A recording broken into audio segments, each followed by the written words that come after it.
so I didn't do it. But now look where they are now. You know, because a little bit low kenge, I'm not gonna do it. People's opinions ruin their own self-confidence, and they didn't want to do it anymore. And we're live, ladies and gentlemen. Welcome back to the 4th episode of the Pashanite Club.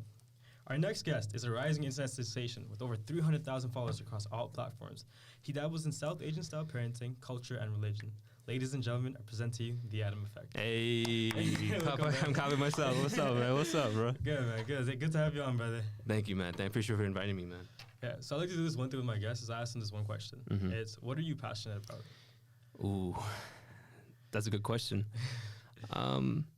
You know what's crazy? I actually am passionate about a lot of things, but I think right now the most thing I'm passionate about is what I'm doing right now, which is my content creation, which is on TikTok. I'm always like a guy who likes to act and do skits a lot. So I think presenting myself in the medias in a more impactful way is more of my passion. Mm-hmm. And hopefully in that passion, you can go in different ways with like maybe hopefully in the future clothing brands, brand deals. Kind of like building a brand around what you're passionate about. I think that's sick because that's like very similar to what I'm doing. Yeah. Kind of like picking what I like and what almost like what I love because of my passion, and then kind of putting them into a brand and kind of building that. Yeah. To leverage it in whatever way you want to go through. Yeah, exactly. I think when you're passionate about something, I think all the avenues that you want to do later on comes towards you and that's going towards it. Wow. So. Yeah, that's a really nice way to put it. Yeah, exactly. Yeah, man, I'm telling you, bro. It's I think that's the number one thing. Without passion, what's the purpose of life, right? Purpose of life, 100%. Yeah. And kind of thing with this whole going to the entire thing of passions and stuff. When I was younger, I was always someone who was like talks a lot. Kind of what we talked about this outside, but I loved asking questions, and I always told myself like, yo, whatever it is, at the end of the day, I think all these convos that I'm having, I'm gonna have something with it. And I told myself, I was like, the delusion of like. Young Noman being like, yo, I have to do this. I'm going to do this. I'm going to have something. I just knew it was like that. I'm going to do this. I'm going to have a platform. I'm going to like have a show. I'm going to have some type of way I'm going to put my word out and people will listen. And I think it was that delusion when I was younger. It kind of like got me to this place that I'm now. Mm-hmm. And you can call it whatever, but I was like kind of kept telling myself like, no, man, you'll do it. Yeah. And then kind of going from there, it's like, how did you know that this was kind of something you wanted to do? You know what? It's funny.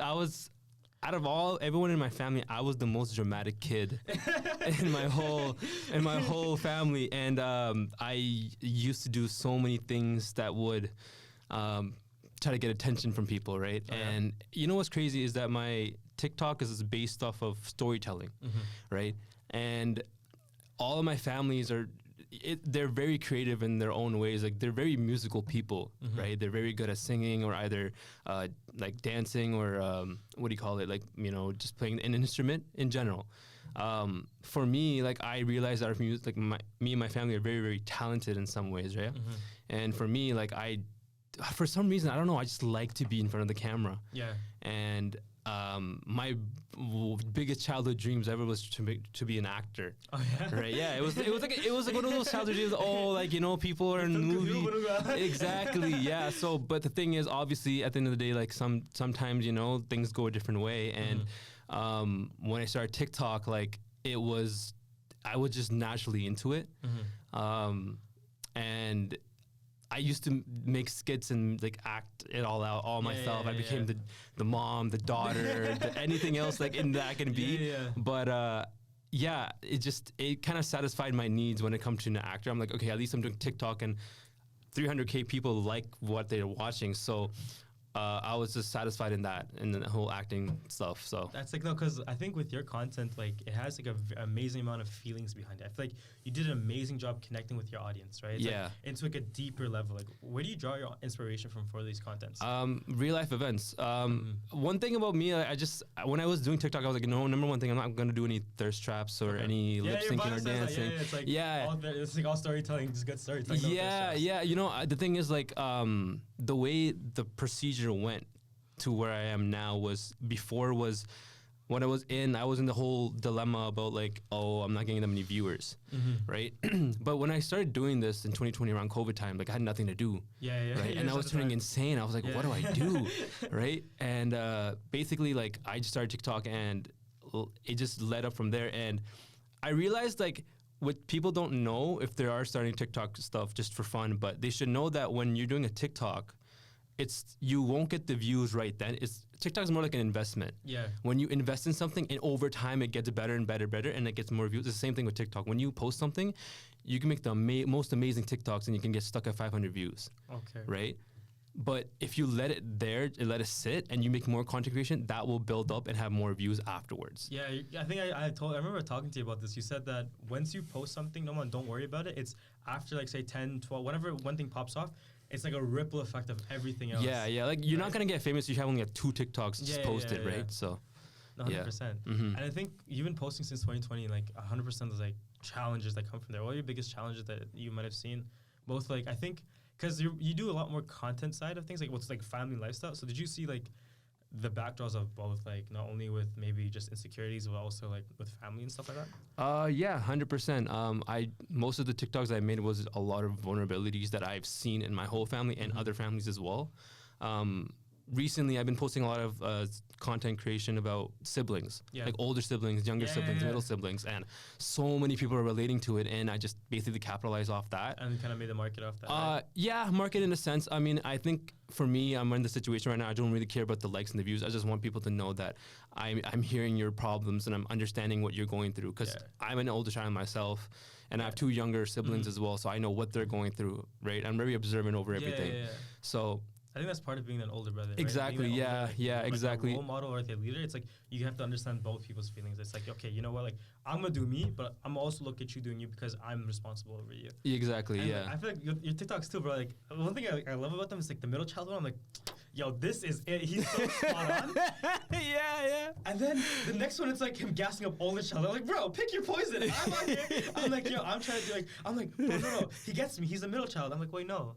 He's also oldest. He's youngest. He's a sister. They're like, yo, what sibling are you? And I'm just like, dude, I'm everywhere. I know every single thing that's going on. I know your life, right? Yeah. It's just that so that one's really, really like getting bigger now because so many people are relating to it. And like for example, like the older sibling seen as the villain, the middle child's always forgotten. Yeah. And the youngest one is always the one getting compared to their older siblings because they've done everything. So I'm really enjoying doing that stuff right now. How did that impact your, what's it called, like with your balance, like your relationships at home now? Because now that, it's like one thing is that people are unaware. I feel like that's what we always say. It's like, oh, the ignorance of like, it's like you just don't know what's happening. You don't you don't know my life. But now you come in saying like, I know you, I get you, let me relate to you, let me cry with you. And now that you've inputted that into your household, how has that like affected that entire environment? You know, the funny thing is they're just like, stop making TikToks about us. No, but they're just like, yeah, like what you're doing is true. Like a lot of people do relate to my siblings and my mom. They're just like, yeah, like, like the videos you're making are making sense, and a lot of people and you have so many viewers and likes because of it. Keep doing what you're doing, right? And I don't think one thing about them, they've always been supportive. Yeah. And even indirectly too, they let me what I want to do, and. When they see my videos, they're actually my number one. They watch my stuff. They like it. They're like, oh, yeah. And they're just like, just because of us, you're famous because of us. They hit you with those ones? They hit us with those ones, yeah. So that's amazing. I feel like with that certain thing of you being the older child and everything with that, it's also we are from the South Asian brown community, right? Pakistan and Indian. Yeah. Do you feel a certain degree of like a duty/representation to the community now? What do you mean, like elaborate on that? In the sense that like when I started, I was like, like I'm doing this shirt, but I feel like now that you're posting, you see brown people, everyone thinks like that, but I feel like to a degree, I feel like I represent them now. It's like a lot of people, like even my friends told me, it's like, bro, it's like, I love seeing a brown guy go up. And it's like, not even trying to get racial into it, but it's just like, you just feel like a certain level of like, you know what, like, there's people watching, but there's also a kid, like, now you have people, and like, say, you started in 2020 when you were what, like 21, 22? Yeah, around that time. Or even people younger than you, they're like, yo, I want to do something other than the typical things that we've always been told. It's like, oh, sick, look at Adam effect. Like, oh, he's actually doing something. It's like what you see a lot of like other people doing. It's like now we see like a familiar face. Right. From there, has that drawn into any type of like sense of responsibility from that? Yeah, like what's crazy? All my requests are so many people from like the brown community. They like, yo, dude, like, I understand completely like what you're saying. Like I've been through this so many times, and they actually open up to me about their problems. Really? Yeah, and I help them out as much as possible and talk to them and make them feel like like, hey, listen, like I listen to you. I'm understanding. That's why I make these videos. I hope you can relate to it. But yeah, like it does have a responsibility to the South Asian community. But that's my goal is to be responsible for every single community outside of South Asian. I think I don't want to be like a narrow-minded. Just an only brown. I want to be like known everywhere else too. But I feel like a lot of people do what they do is they do get stuck up on that. It's like a lot of times in creators wise as well. It's like you get so niched into the South Asian, like Zeta Lee, like when we used to grow up watching. Yeah. And that becomes your entire brand. Exactly. And it's very hard to like once you build that, it's very hard to get out of that. I think you kind of go with everything. It's like you pull apart things with religion, you pull apart things with culture, and you kind of like manifest into like one thing. Right?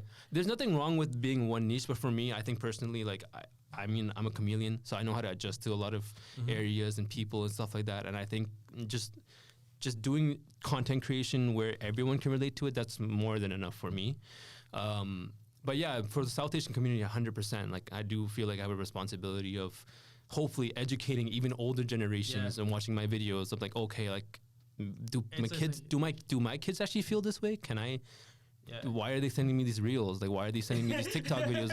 Is this like a indirect like version? I'm a shitty parent. Like, you know, it's like that. Yeah. But is it weird with family gatherings now? Is it not really. There is. You know what? It's more normal. It's always normal with them. It's just they just see me as a kid who grew up in front of them. So when they talk to me, they do ask me about my TikTok stuff and questions here and there, but other than that, it's been just normal. So you haven't gotten like negative wise of things? It's because that's the whole thing about vulnerability, and your parents have been super supportive of it, but they've never been like, no, this is not true. No, what are you doing? Why are you talking about us like that on a platform with so many creators? Yeah, I did get some messages here and there that is negative. Obviously, I'm going to get negativity from that, from people. But I always say to myself, and actually my friend told me this, but he said, like, if you're getting negative comments, then you're doing something right.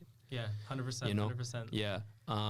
Did you have that insecurity or that like the anxiety of posting the starting? In the starting? Yeah, I was, because you know what it is? It's just like when people tell me opinions about me, I can't really take them, right? Oh. So when I posted, my anxiety was through the roof. I'm like, people are gonna make fun of me. They're gonna be like, this guy's making TikToks now? Yeah. No, of course this guy's making TikToks. He's like that. Exactly. Yeah, you know what I mean? So I'm just like, oh, damn. But then when the followers started coming through, they're just like, oh, yo, bro, you got a lot of followers. Like, you know, good for you. It just changed, right? Yeah. It's very limited though. Not a lot of people did that, but mostly you make TikToks now. But I'm just like, but true. You know what it is? It's the worst part. It's like even if there's like thousands and sea full of compliments, that one, it gets into your head, and you're like, oh my god, like, oh, like why do you do that? And it could be something like, bro, even the guy he might not even think it's that serious. Yeah. And it's just like now you have to like battle with like getting the courage and things of doing that. Right. Like, even with me, so when I first, I mean, I've been posting a lot of things with like the fitness clips. Or things like that. Yeah. And I feel like one thing that struck out to me is like courage is not the absence of fear; it's action despite fear. Oof. Right? Oof. Oof. That was amazing. I feel like that was the biggest thing for me. It's like, like even throughout life, whenever I had something like very anxiety inducing, whenever anything like that, it's like, okay, like, there's only two options. It's either you do it or you don't. Right. It's like if I don't, I live with the fact that I didn't do it. Yeah. Or if I'll do it, I'll just thug it out whatever else happens to me after that. Yeah. And I feel like that's something that I always had to I keep telling myself till this day, right? And as much as people be like, oh, you already post so much, why are you scared about that? Because like, even with you, I don't know if you still get it, but it's like that little bit of like, okay, chalo, low kya kehenge. Yeah. You know, it's embedded us because we've been told so many times. Like I know you guys can relate to it. They're just saying, yeah, abe, yeah, tu kya kar raha hai? Like, what are you gonna do? Low kya kehenge? People are gonna be talking about us. It's not gonna look good for my reputation. Because you're doing this. Yes. I feel like parents try to tell you that it's like have self-confidence. Yeah. But that itself, it's like all love to them, but that hinders and breaks your self-confidence. Yeah. And the thing is, they're so unaware of that. And they don't do it on purpose. They don't do it on purpose. They like, look out for everything. Like think about the bigger spectrum. It's funny that you said that because I was just talking about this with someone, I forgot who, but we were saying that like a lot of our Desi South Asian community are so surrounded by negativity. That's where the low kya kehenge comes from that. Yeah. Because when they hear so much negativity and then you hear something, I heard so many stories how it was such a big what if, like, oh, I was supposed to be this, but my brothers told me not to do that. Yeah. So I didn't do it, but now look where they are now. Because a little bit low kya kehenge, I'm not gonna do it. People's opinions ruin their own self-confidence, and they didn't want to do it anymore. Wow. Right? So for me, I don't want to be in that situation ever. Like I don't want to be 50 or 60 and I regret my life. At least, let's say I tried something and it didn't work. But I didn't half-ass it. I literally just gave it my all, and at least I did it. Yeah. Right at the end of the day. And you can say you did. And I said I did it. Yeah, exactly. But you know, like life is such a inconsistent road. Like you don't even know where your life is gonna be at. You know, like I wasn't even gonna be aware I'm gonna be in a podcast. You know what I mean? It was, you know, life is such a weird like thing, and I tell my parents and my like, you know, people like the older generation should know, like, you know, you should take risks and stuff like that because you never know. Yeah. Don't be enveloped in so many negativity because. Like once you become so negative, it's actually a psychological fact that you don't want to do anything because you're like, why am I going to do this if there's so much negativity in the world? And then your perspective just changes on everything. Exactly. It's like you have this like negative energy inside. Yeah. And it becomes so it's so contagious. Yeah, right? Yeah. Like, and the same thing with the positive thing, right? It's just like when you can be that guy who always smiles regardless and be like, you know what, it's fine. You uplift that mood in that room, and then when you walk in or whatever, it's like you don't control the environment, but you uplift it. And I feel like people notice that and people gravitate towards that because even when that person's always negative, they see you as like a light and they're like, wow, it's like, bro, I actually love talking to this guy, something about it. Something in me starts speaking about it. It's the only thing from perspective. It's like, Cholo, you missed the bus. It's like, oh, bro, 15 more minutes, we can just go chill around. You want to go for a walk. It's something like, it's sort of like, you know, it's something so small, but so important. Yeah. And I feel like parents do a great job in like always saying, you know, I have an optimistic father, super like, yo, always look at the bright side.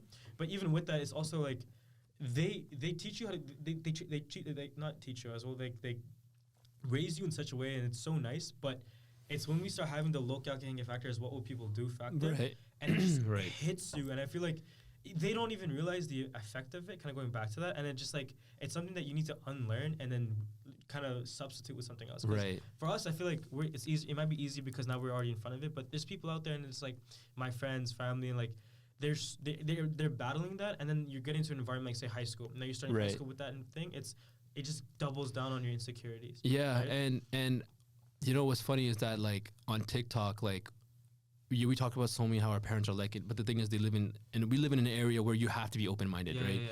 Some people don't have that. They don't have, you know, 100%. Like when they message me, they tell me like their situations and it's really messed up, and I'm just like, damn, like you guys live like this. That's how it is, and that your family, and I'm just like, you know, and I'm always thinking, Alhamdulillah, like it just makes me feel like, you know what, like sometimes even though I always say to myself, even though I have the worst of the problems, there's someone who has it worse than me. Way worse. You know what I mean? So I always keep it humble and be like, you know what, like I'm gonna do as much as I can to like, you know, at least spread some type of like effect again, hence the Adam effect. Oh, that's what they came towards the people, knowing that, hey, listen, I understand what you're going through. I'm going through this too. Like everyone's going through this. So I'm gonna make a TikTok video about it and see what you guys think about it, and I hope you guys relate to it. And they do. Right? I feel and like they do. Shares co-op. Oh yeah. It's like, bro, he gets it. Dude, yeah. So like, it's just that it's so easy now to make a video and like, it just blows up. You know, because I've been doing it so long, I just know which one's gonna be a hit or which one's not gonna be like not. Like recently I did so much about daughters, you know, because I realized like I don't really have that female crowd here and there. So I was just like, you know what, I've seen daughters go through things that it's way worse than 100%, because they don't have the freedom. You know, especially in a South Asian household, they don't have the freedom that we have to go. Like alhamdulillah, like, you know, like I get to go out as much as I can, this and that. I don't have to be back at a certain time, but daughters don't have that. You know, they have a limited time to do something, and, you know, I feel for them, and that's why, like, I made these videos for them as well. The daughters like it, though, eh? I mean, hopefully, but, you know, I think it's also makes me more well-rounded as well, because it gives me that emotional intelligence that girls, like, what they go through. So it makes me, like, you know, think about them as well. 100%. We'll be right back with an interview with Adam in just a moment. However, if you guys enjoyed the video so far, please comment down below something you've learned and is taken away. If you guys want to support me, you can like the video. If you want to support the channel, you can subscribe. Download this on Spotify or Apple Music, wherever it is. You name it, we're there. And yeah, right back to the video. Do you feel like when you told me you're rebellious, right? Were you the rebellious one, or were you more rebellious? Or getting in trouble? Were you more like that? I did get in trouble, yes. I did get in trouble a lot here and there. Do you think that the act of defying, for me at least, what it was when I started high school, I was always very defying. Like, I would always be getting in trouble as the middle child or whatever. Right. So me accepting the standards of low calculating was always so pissed off at me because I was so drilled in. I was so rebellious. I was like, fuck what people say. I'm gonna do it because whatever. And I feel like even that I kind of used throughout my entire high school life. High school till now is like, okay, well, you know what? Fuck it. Like, I'm not gonna live my life on their thing. And I told myself this when I was really young, and terrible because I would always act out. I used to get in trouble with my parents. You know, we'd always be back and forth, and it was such a detrimental quality for me. But it's only now when I look back at it, and I look at all the things I've started, look at all the things that I've done. It's like my quality of defying from the initially kind of sprung out to such a crazy plan. It was like, okay, I'm gonna say no to this. I'm like, you know what? I don't care what my, because when you're a kid, your parents are the biggest thing to you, right? When you go to high school, it's all your peers. But I'm like, I've already defined my parents. Sweetheart, you're really nothing to me. I was like, you think I'm gonna look stupid in front of you? I was like, my mom already mad about me about something. Yeah. And that kind of rippled effect into its own thing. And it took a lot of reflection and the whole thing about personal development, and kind of took a long time staring in the mirror and be like, okay, well, this is a bad quality, but this quality is good. But let me hone it to make it such a good way. And I feel like that was the biggest like lesson that I think my entire life, that was the biggest thing I've learned is you have it's a talent, right? Not almost defying and like not thinking what other people will say and going against the status quo and kind of going towards what you want to go to. And it takes such a long time to learn that or to understand that. And I feel like once you do it, just like everything just opens up. Yeah, I think for me, I didn't really defy. I was more like, I was a shy kid. I didn't really defy that much. So I didn't really shy. I was shy in public, but in with family, intermediate family, I was really, really out there, outgoing. But the thing is, though, I do agree with you. I didn't like to be in a structured setting. It wasn't me. I was like, I get agitated. I'm like, I want to do something. I can't, you know, like, like for me, like a 9-to-5 job, like school. Like for me, school was the worst. I did not like school because I didn't understand it. You know, I look around with the other kids; they were just like getting it. Okay, yeah, this and that. For me, I'm just like, yo, I can't sit for 8 hours in the same spot. Like I can't do this. You know, and I think especially too. So not to, but it's when you don't want to do it. Yeah, when you want. When I didn't want to do like when people tell me what to do, I don't like it. 100%. I hate that shit. I hate it with a passion. I'm just like, I don't want to do this. I don't want to do this. You're telling me to do it. I don't want to do it. You know, like the ones when you're washing the dishes for love, and then your parents are just like, make sure you do the dishes, and you're just like, I don't want to do this shit. I don't do this shit anymore. Like, you know what I mean? Yeah. So like that's what I'm saying. Like for me, I don't like a structured setting at all. I was just in a situation. I was like, you know, and I thought I was like, is there something wrong with me? But then I realized is that it's more of like a self-confidence thing. I feel like I have so much potential. Like I don't think my life is towards a, you know, regular like life. You know, I mean, I'm just saying it right now, but hopefully I'm manifesting it. You know, in the whole world. But inshallah. I know for a fact that like I can't do like the normal life type of thing. I think I need my life to be a little bit more inconsistent. Yeah.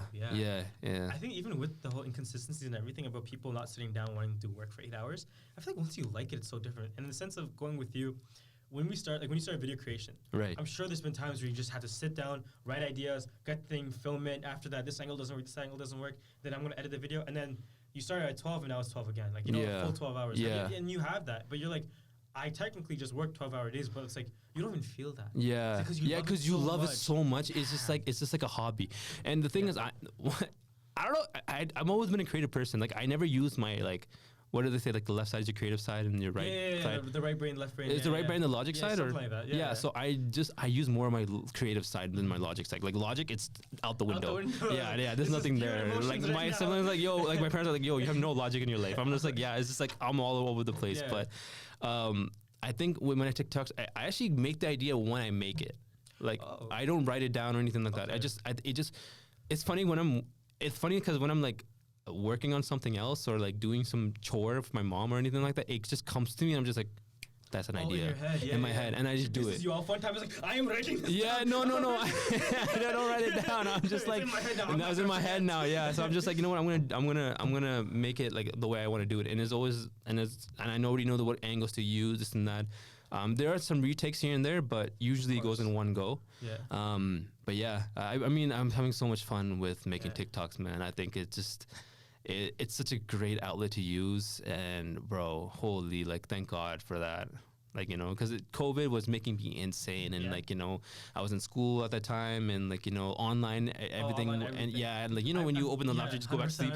You know, I was just like, COVID was like such a crazy thing for so many people, but it was the first time in your life that you had to like sit down and look at yourself in the mirror and be like, what am I doing? Because you can't talk to anyone, you can't link anyone, whatever. And I feel like for me, what the biggest thing was when I took back, it was like I just reflected on my entire, because I finished high school or like just finished or whatever, right? 2020. Right. Yeah. And I took that time to reflect on like my entire life, basically my entire high school life, and like, bro, I was just like, honestly, like, a sense of shadam came over. I was like, damn, like I was ashamed. I was like, there's so many things I did that was bad, so many things that, you know, I may have hurt someone or whatever. And even the man who I was like where I wanted to be versus where I was, there was such a big cognitive right. And I feel like I finally had the time to like, you know, okay, let me get things together. Let me start embracing masculinity. Let me start looking at things differently. Let me, you know, really make an effort to make myself better. Yeah. And yeah. I mean, you know what it is. You should be grateful that you are making mistakes in life and stuff like that. Like you, at least, and you recognize them. A lot of people don't recognize them. Yeah. They're, oh, this is what I've done in the past. And people always just think about the past, like what I did, what am I doing? I can't believe I did. They beat themselves up and they don't want to do anything anymore. You know, like I always say to myself, like, yo, everyone's messed up in their own way.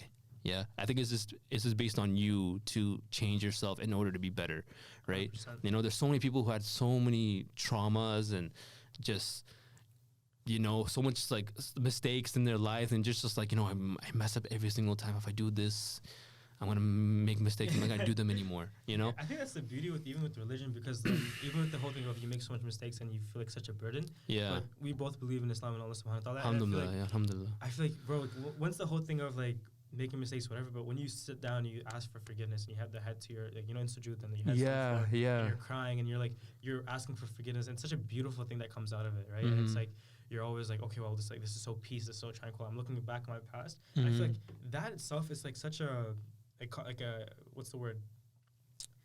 It's not tip of my tongue. It's like not confirmation, like confession almost. It's confession, like, yeah. And you look back at the rest of your life or your or like affirmation. Affirmation. Yeah. Like, okay, well, I messed up in so many things, but now I'm asking forgiveness, and you translate that to like, you know, I'm gonna be better. I'm gonna ask for the Lord. I'm gonna pray. I'm gonna do my 5 times. I'm gonna cry. I'm gonna do what I need to do. And you just open up, and I feel like your life after that. You know, those times where you find like khushu in your salah, so you cry a little bit. Yeah. And then the next you feel like the weight just lifting off your shoulders. Yeah. You're just like you're fine. You're good. Exactly. And I think even with your videos itself, you do such an amazing thing. Taking faith and putting it into it. How do you think your relationship with faith has changed over time? I think it just gives me a reminder of myself too. Like I obviously I'm not the best Muslim, but I'm trying to be better. And like with that, I think with the videos that I make, like I like giving people reminders as well, and also like, but not be too much into it, because I don't want to like overstep people's like feelings about it as well, like that, because you know, like it can get to the point like, yo, you're saying the wrong things, don't say that, you know. And I am listening to them, and I'm trying to be more reserved about that. But kind of taking the concepts of it, and it's like kind of like I'm putting because that concept, it's like you don't have to be Muslim to follow that. Right? You don't have to be Muslim to respect your elders, respect the people around you, the woman, the life in your children. It's like you know what it is. I think they should know, like people should know that like Islam is not only towards your sujood, your namazes, your prayers, and the Quran. Is also your characteristic as well in certain situations, right? Like when you're in a situation in Allah, like for example, Allah says like, or you're asking for more patience to Allah, and then He doesn't give it to you. He puts you in situations to make you be patient, you know. And you know, actually, I have a conversation with someone about this, but I'm back again with the South Asian community, or any community in general. People do a lot of, I call it cultural Islam, where they take that Islam and then twist it in their own way, and then just pass it on to your kids and be like, you have to do it like this because Allah said it like this, like in a fearful way. You know what I mean? I feel like, but the thing is, Islam itself says this is such a different way, and people are just like, wait, that's what it means? And no one ever takes that time. And no one ever takes that time. Like, when I was reading the Quran, like they have the English like the translation of it. Like the things they say, like, oh, that's what it means. You know what I'm trying to say? Like, I didn't learn that growing up. Like with women and things like that. I feel like even like not maybe less parents, but also your friends and how your society.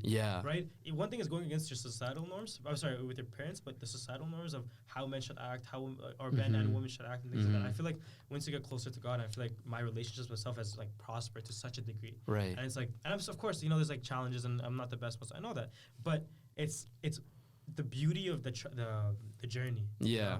And it's like you look back at it and you're just like you smile, and then the people around you are like, I love this about you. I love this characteristic. Well, you know, it's not mine. It's our Prophet Muhammad sallallahu alaihi wasallam. Yeah. Peace be upon him. Right? Yeah. He taught me this. No one else taught me this. It's like I'm trying to follow. I'm trying to live his life. Yeah, and right? you know what's crazy is that a lot of people are just like, oh, why me? Why me? Why am I in such a messed up situation? But then they forget that Prophet Muhammad sallallahu alaihi wasallam, peace be upon him, was going through so much trauma that he was just like, when I hear his stories, I'm just like if an average person was going what he was going through, then I don't think Allahumma barik, bro, but you never know. 100%. And it's just so putting that in the content and stuff like that, like I try to be more reserved, but I do like seeing other people's like reminders. I like seeing that on my TikTok FYP.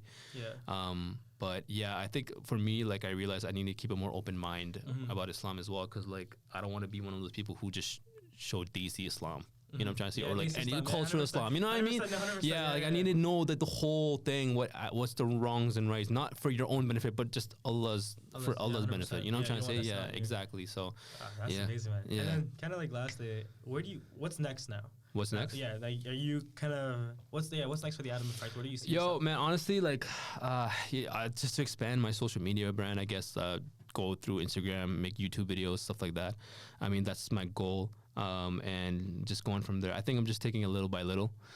Even though at the end of the day, even though you have said I have over 300,000 followers, I am just going little by little. I'm still figuring it out. I'm still local here and there. Yeah, you have the humbleness too. Like even I remember when I first spoke to you, like in the gym, I was just like, bro, just like a regular guy, and then you find out, bro, it's like dude, if I ever do become, hopefully, inshallah, become successful over this, I always tell myself I'm always gonna be the same. Yeah.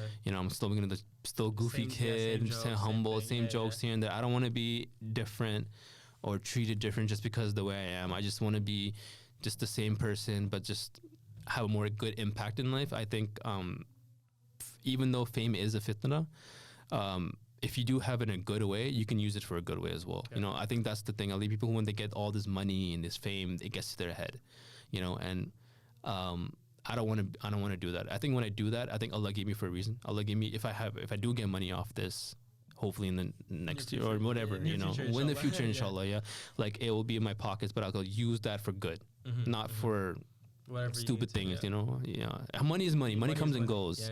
Numbers come and go. I think even for followers, even though like you said, 300K followers, I'm like, yo, alhamdulillah, like I got to that point, but it is just a number at the end of the day, And for me, when I make these content creations, it's just your impact that you're it's just I care about the people more, man. I don't really care about screw the viewers, screw the likes. I just like again, for me, my acting skits, whatever, but also the impact, the people came up to me, sorry I cut you off, but people are coming up to me and they're just saying, dude, your TikToks make me cry. Yeah. Like it gets me emotional. Like I don't know how did you like know what's going on? Like I can relate to this. It makes me emotional. Like you say real deep shit, and like I love that. Make more of that. I'm like, yeah, for sure. That's what my intent was. Because I don't know. It's just like thirst traps here and there. I don't want. It's not really my thing. I just doing like real life issues. I feel like the joy you get from that, or like that pleasure. It's like even with me, it's like when I started, and I had someone be like, they would message me like, yo, I heard this in your podcast. It's amazing. Like, my mind blew. Or like, I feel so happy that you're starting this. Like, yo, this was my takeaway. And then, like you said, the numbers. That one person messaging you privately, be like, thank you. Like, I love your videos, dude. Like, you, dude, make more of this. 100%. And it just that's all I care about. Like, when they message me and they're like, dude, you helped me so much in life, and not in life, but like you help me with your videos, and I relate to it so much. I'm going through it, and you speaking about it helped me so much. I thought I was the only one, but there's what? There's so many more people. Like I'm just reassuring having that. There's other people in the gut. Yeah, and like and it's just story one of a million. Like a million other people can relate to it, and just want to have more impact on that as well. So yeah. And where can everyone find you besides TikTok? Because where can everyone else find you besides TikTok? Instagram, Instagram, Instagram, the Adam Effect, the Adam Effect, you know what I mean? I'm gonna be posting more. A lot of people are telling yo, dude, just post on Instagram now. Because you can literally post the same video. It's just post the same. Just do it, but expand it. You never know. But yeah, that's the new goal, man. Just expand it, be local to, you know, you never know. So 100%. come back here. You can be on my podcast. You never know, Inshallah, inshallah. right? You know, hopefully we both be in a good situation. Yeah, 100%. Inshallah. So yeah. Appreciate it, guys. That's episode 4 of the Pashanite Club. Thank you, brother. No problem. Thank you for inviting me, man. Appreciate it.